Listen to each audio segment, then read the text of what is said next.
A few days ago, the Queen of England, Elizabeth II, passed on, and we were told and informed that the whole world was in mourning because of her unparalleled lifetime of service, duty, and devotion. In Kenya, they say the whole of Africa is mourning the passing on of Queen Elizabeth II, whereas the EFF, led by firebrand Julius Malema in South Africa, said it is not going to mourn the death of the Queen of England, Elizabeth II. The EFF said that it does not mourn the death of Elizabeth because it serves as a reminder of a very tragic period in the history of South Africa and the African continent at large. What is your opinion? On the other hand, Tucker Carlson of Fox News, one of the most famous television personalities, says the leftists, the fact that Britain has done great things for civilization. What we know, since most of us were born in countries that were colonized and ruled by the British and British dictatorship, is that the Queen of England did not help us at all. Maybe he helped others, but what we look at as practical on the ground is that the Queen of England owns a lot of wealth, much of which was extracted from Africa and other places where the British arms and colonization fingers reached. Let's look at the topic of the late Queen Elizabeth II, strange things. We know that a lot of rituals are going to be performed, whereas they teach us and train us that our traditions are not good, they are evil. We have the agenda here. What we want to look at is that Queen Elizabeth II was one richest and powerful individual in England or Europe, in the whole world. Her history is attached and built on the foundation of funding slavery voyages and colonization and genocide and a lot of extraction of wealth and storing that wealth and control from the United Kingdom. And that she was the leader of the largest club of former colonies and her own small little island ruling all over vast lands, so-called Commonwealth, which is the wealth which is not so common. In one of her speeches in 1947 in South Africa, the then Princess Elizabeth declared that she would devote her life to service of our great imperial family to which we all belong. The concept of an imperial family reflects the idea of the British monarch as empire's figurehead vested in ideologies of white supremacy and colonization. It is very, very important for us to understand the deeper and strange things that are found around Queen Elizabeth II's life and her family. It is her German connection. A lot of people say she is sitting on a divine throne. King David of the Bible is thought to be her ancestor, and taught by many people that King David was her ancestor. And some say Queen Elizabeth II is an Egyptian queen because she has a Ramesside lineage. And we know from other studies that she may have some black nobility or black or African blood or aspects of blood in her. But we are going to review her true heritage.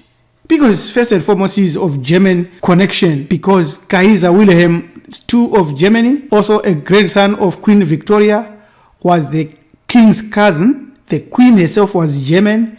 As a result, on June 19, 1917, the king decreed that the royal surname was thereby to be changed from Saxe-Coburg-Gotha to Windsor for political maneuver and political reasons. The late Queen Elizabeth II had a lot of strange issues around her, especially in her marriage, because technically Elizabeth and her husband Philip were third cousins.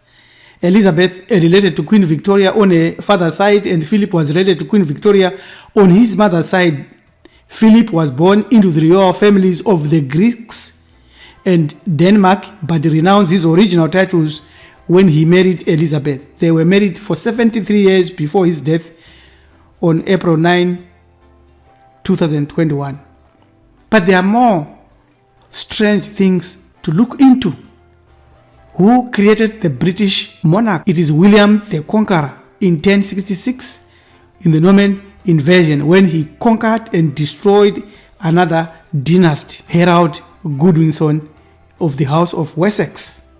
So the current royal family line emerged with the Norman invasion 1066. And there are more other things that we have to look at, especially concerning her apparent roots in the lineage of King David of the Bible, the psalmist.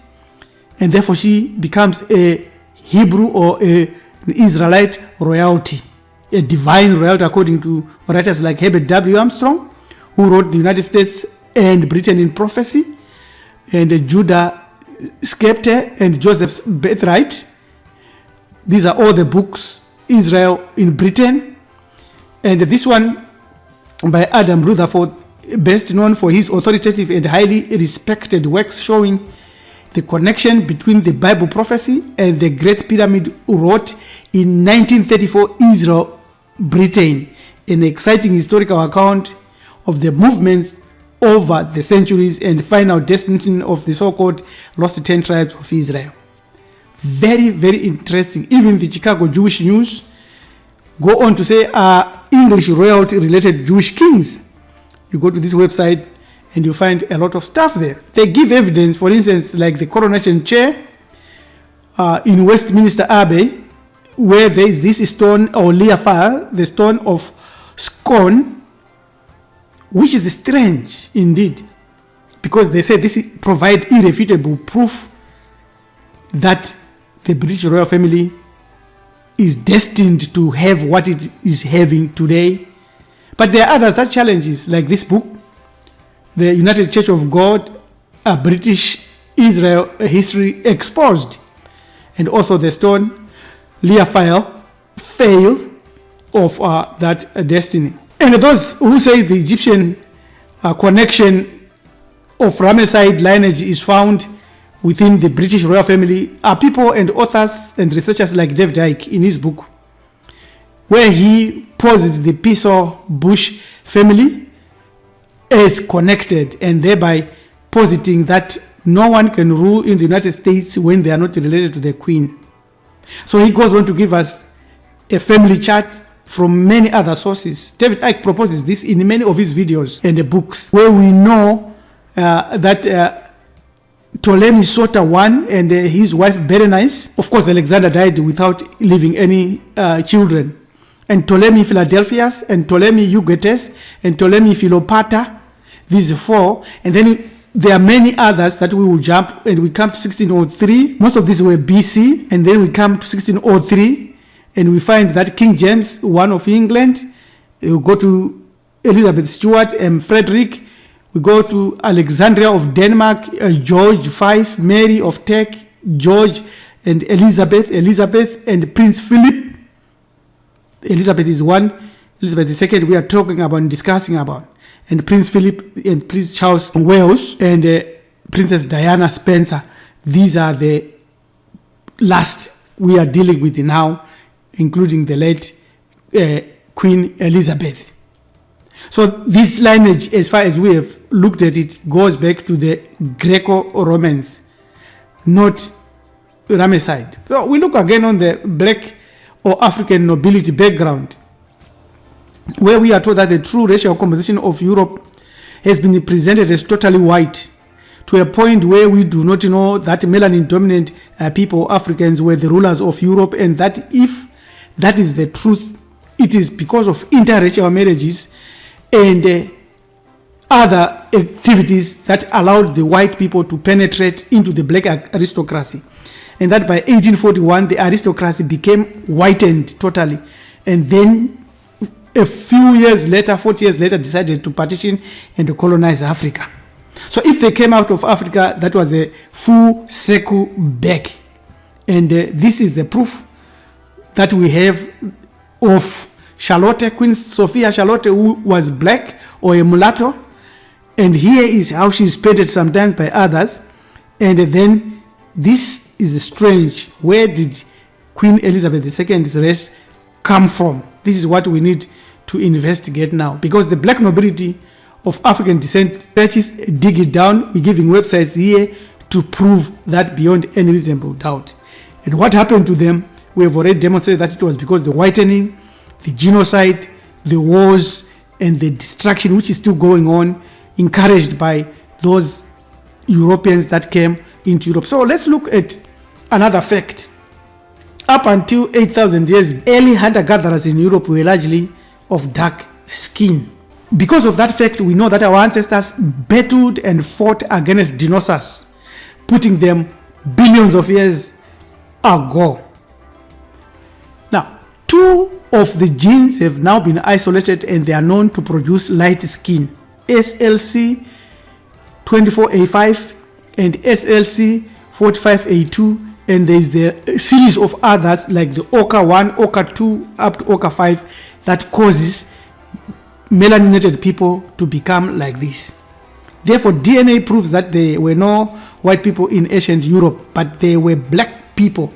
Europeans appeared on Earth 8,500 years ago. Black people have been here for about 3.5 billion years, Earth years. So it is very clear that the history we are dealing with is the history of penetration and European invasion from Central Asia. We know that during the 8th and 7th millennia BCE, domestication and various forms of technology transformed European populations. Introduced from Southwest Asia, domesticated plants and animals arrived in Europe shortly before 7000 BCE. Pottery and the use of mud brick houses emerged 6500 BCE. Many of the changes emerged in the southeast and eventually spread north and west. So we are in trouble. Many people cannot get their minds around the idea that genetically challenged melanin recessive people came from melanin dominant human beings. These melanin recessive people spent millennia in Central Asia foolishly interbreeding. This is where a new albino type race was created. They migrated from Central Asia, entered Europe, committed merciless genocide to varying degrees of success. Then they continued into the Americas, Australia, East Asia, Oceania, and Africa. Lucky for us, we outnumber them 5-1 worldwide. How will we be able to hold them at bay? We indeed are in trouble. Go to this website and read more about this. The original Europeans looked like this. This is the face of the first modern European. Forensic scientist Richard Neve reconstructed the face based on skull fragments from 35,000 years ago found in the southwestern Carpathian Mountains of Romania in 2002-2003. It was made for the BBC 2 series The Incredible Human Journey. So this looks like our queen. It is not from the original stock. Very, very interesting. When it comes to other issues, we know that a research has gone on and produced the Cheddar Man, who was discovered first in Britain, and they say he had dark skin, but actually the Cheddar Man is heavily doctored to push forward the lies that they were there in Europe earlier. Yet we know that modern European skin color is like that. They are lying again with their assertion that Cheddar Man had straight hair and blue eyes, falsely added to indicate some commonality with European albinos. The ochre genes scientists used to determine the race of ancient remains is not there, none of which proved that the Cheddar Man would be a mulatto. In fact, we see that this is in 2013 Celtic gold, which was found in Binchester Dig in England in Durham, AD 100. It looks like a melanin dominant human being, not melanin recessive human being. Such team continued to find genetic markers that showed skin pigmentation usually associated with sub-Saharan Africa, suggesting a totally different look for Europeans and humans in Britain 10,000 years ago. So our fact again remains that 6,500 years ago, that's when Europeans, 6,500 years BCE, that's when Europeans emerged in Europe from East Asia. These people that were there had darker skin, and most of them had pale-colored eyes, blue eyes, and dark brown hair, said Dr. Booth. So they were melanin-dominant human beings. So European skin turned pale only recently. You can read these magazines. And also in Europe, there are already some honest scholars are already teaching children that the earliest inhabitants in Britain and in Europe were melanin-dominant Africans. Now, Let's summarize this and conclude. Why do we say this queen is not our queen? Queen Elizabeth II has a lot of strange things. All her wealth came from colonization. She was a beneficiary of multiple colonization.